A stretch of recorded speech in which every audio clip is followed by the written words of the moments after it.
திருமுருகன்பூண்டி வரும்போது திருமுருகன்பூண்டியில் பார்த்துட்டீங்கன்னா 2 விஷயம் ஃபேமஸுங்க.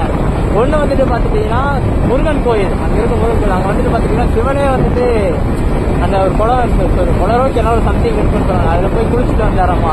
ஸோ அது மாதிரி ஒன்று இருக்கு. அது போக பார்த்துட்டீங்கன்னா இன்னொரு விஷயம் என்னன்னா திருமுருகன்பூண்டியில் தான் சிலை செய்கிறவங்களும் அதிகமாக இருக்காங்க. நம்ம பார்த்துட்டீங்கன்னா கோயிலுக்கெல்லாம் சிலை செய்வோம்ல, அந்த மாதிரி சிலை செய்யறது, கல்வெட்டாகட்டும் எல்லாமே இங்கே தாங்க நிறைய செஞ்சுட்டு இருக்காங்க. ஸோ வெளியூர்லேருந்து வரவங்க எல்லாமே பார்த்துட்டீங்கன்னா நிறைய பேர் மோஸ்ட் ஆஃப் பீப்புள்ஸ் இங்கே தான் சிலை செய்யறதுக்கே ஆர்டர் கொடுத்துட்டு போவாங்க. ஸோ நல்ல ஒரு வைபான ஒரு இடம் பார்த்துட்டீங்கன்னா மழை வந்து நல்லா இருக்குது, கிளைமேட்டே கொஞ்சம் சில்லுன்னு. உங்களுக்கு விஷுவலில் தெரியுதான்னு தெரியல, நல்லா இருக்கு. ஆனால் ரோடு பார்க்கறக்கும் மழை வந்து கொஞ்சம் ஈரமா அப்படியே.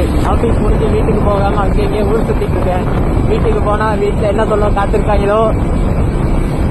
ஆமாங்க, காலையில் சாப்பிட்டது, அதுக்கப்புறம் ஆஃப்டர்நூன் ஆஃபீஸ் கிளம்பிட்டு சாப்பிட்டது தாங்க. அதுக்கப்புறம் சாப்பிடவே இல்லை, வீட்டுக்கு போய் நைட் 12 o'clock சாப்பிட்றதாங்க.